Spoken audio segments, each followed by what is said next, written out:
This line immediately reframes everything. This isn't a custody disagreement, it's a criminal case involving violence. Once assault enters the picture, co-parenting becomes a safety issue, not a communication issue. Did you admit to your probation officer did you admit to your probation officer that you drank something or took something that would make your urine clean? Not that I know of. Well, in cause number 24, DCCR 1008, I have a motion to revoke your unadjudicated probation. It shows that you were placed on probation April 21st of 2025 for the second-degree felony offense of aggravated assault with a deadly weapon. That was a 5-year deferred probation. Is that correct? Yes, ma'am. The motion alleges that you violated your probation. Count 1 alleges that you failed to immediately report to the community supervision officer your contact information. And is that true or not true? I failed to. True or not? It's just true or not true. You can explain later. So did you give them your contact information or not? Yes, ma'am. You did give it to them? Yes, ma'am. Okay, so that's not true. Count 2 alleges that you provided a urine sample May 29th of 2025 that tested positive for tetra. This is classic probation court. The judge isn't asking for stories, just admissions. Every true locks in a violation, and once enough stack up, the outcome becomes almost inevitable. Hydrocannabinol, is that true or not true? Yes, ma'am. True or not true? True. Count 3 alleges that you provided a urine sample July 17th of 2025 that tested positive for tetrahydrocannabinol, and is that true or not true? True. Count 4 alleges that you were at a location other than your residence at approximately 3:10 a.m. and 4:55 a.m. on July 10th of 2025. And Important reminder, legality doesn't matter here. Even where marijuana is tolerated socially, probation conditions are absolute. A positive test isn't a suggestion, it's a violation. Violation of probation, is that true or not true? True. Count 5 alleges that you failed to provide all records and documents required by the supervision officer within 30 days of their instruction. Is that true or not true? Not true. Count 6 alleges that you failed to provide verification of entering and successfully completing the BIP program, the Battering Intervention and Prevention Program. Is that true or not true? Have you done the BIP program? No, ma'am. Okay. So that would be true that you haven't successfully completed it, right? Okay. Count 7 alleges that you failed to I think you should say not in there, Judge, I'm sorry. You don't not have any. state wish to amend that to say not on number 7. Yes, Judge. Failed to not, any objection? So 7. Hold on, let me make that.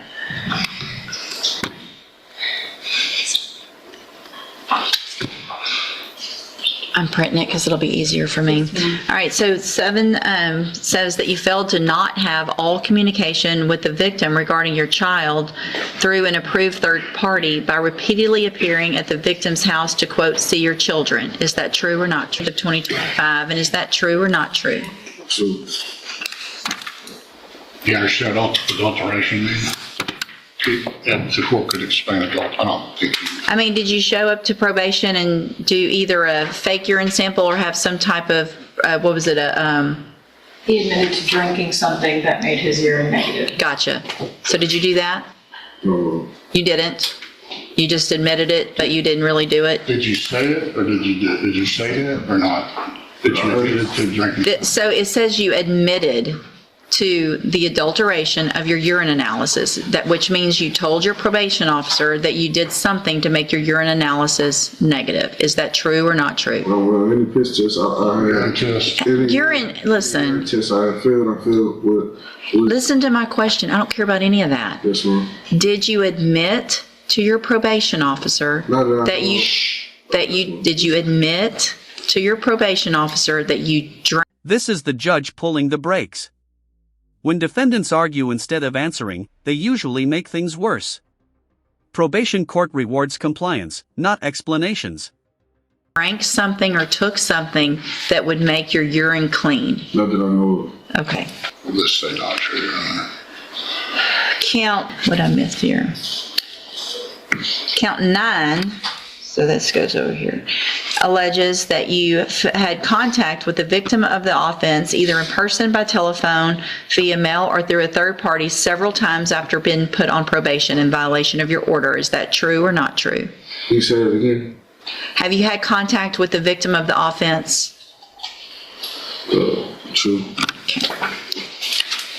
And then count 10 alleges you are behind in your court-assessed fees as of July 17th, 2025, in the amount of $337. And is that true or not true? True. Involuntarily? Yes, ma'am. And because those counts are actually true? Yes, ma'am. So we've got, I'm going to find those counts true. Ms. Lopez is here. What? Let me look back at something real quick.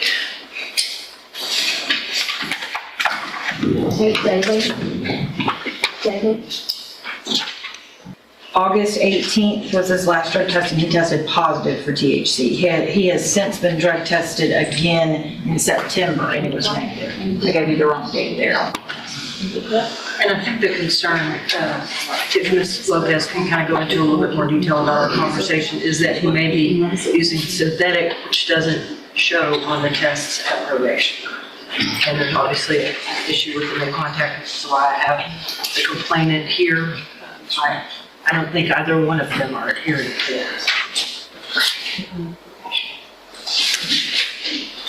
So last known contact that you know of that's not in here, has there been any? I was called by the complainant on Thursday of last week, and she admitted that they had been seeing each other that day. And she was angry, but it's very inconsistent whether she wants to be around him or not.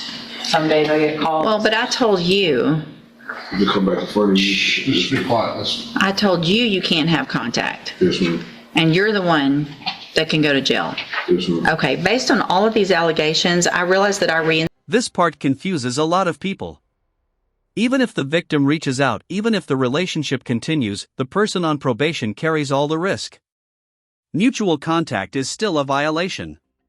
Stated a bond, and we had a hearing, it looks like, where I ordered some spinal top, but it sounds like this is not going in a safe direction at this point for anyone. At this point, I'm going to find that it is in the best interest of our community, best interest of the victim, and based on all of the factors, in 15.17, and the fact that you're on probation for an aggravated assault with a deadly weapon, I am going to make this, at this point, a no bond. You will go back with the bailiff. I'll reset your case for cases that are still pending. If you have any witnesses, then... Since she's here, do you want to elicit testimony from the victim or not?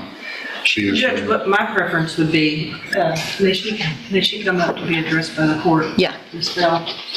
1 minute, 37 seconds later. The nature of this plea originally, Judge, was obviously a little bit low. It was based on some cooperation, non-cooperation, cooperation, non-cooperation, which I believe is still the case. I don't know what... Look this way. What is... You look this way. Relationship between the two of them. Obviously, I'm concerned for that. It's my understanding through this no contact order about voluntarily engaging. I think they got children together as well, is that right? Well, that's why... Pregnant now, is that right? But that's why I made the specific rule that they go through a third party to transfer kids, to see kids. The problem is that the third party is his mother. What are you talking about? That's not how it works. Which is, I've told him multiple times, cannot be. Cannot be. Okay. It's not working. You are pregnant with this child right now? Yes, sir. Okay. So here's the thing. I can't necessarily order you. You're not here in court on an offense. But he's going to jail today because y'all won't quit doing what I told him not to do. So it's that simple. Can I say something? Whenever I did call the probation officer, technically he was already staying at the house with both our managers on the house. He was already staying at the house. So when I went to the house, I just wanted him to leave because, me and the kids needed somewhere to go. And I called the probation officer on my own, but he was technically staying at the house already. I just wanted him to leave because me and the kids needed somewhere to go, and obviously we all couldn't be there. Right. But he haven't. So did he not leave so that you and the kids could stay there, and that's why you called? Yes, ma'am. Okay. But then he's it's been staying there. all right. Well, then then you know what you have to do. You're the one I on, got out the house and I waited on my ride before my ride came. Well, if you're staying at the house and you're, I'm resetting it for a sentencing hearing. If there's any test, we'll come back. You can employ the court to admonish them that contact includes calls from the jail. It does. Contact, communication. Contact doesn't just mean in person, all right? It means communication.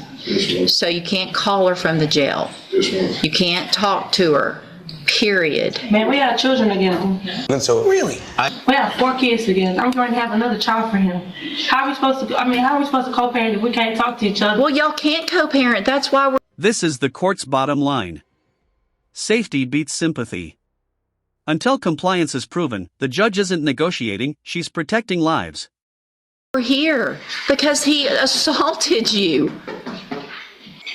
So we're not co-parenting isn't where we're at right now.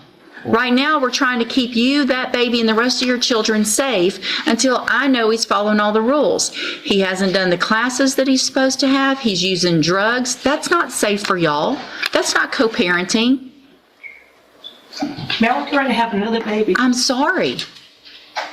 There's choices that both of y'all are making, and that's the choice that you're making to still be with somebody that assaulted. You can go back, go. Thank you, Judge. You can go with the bailiff.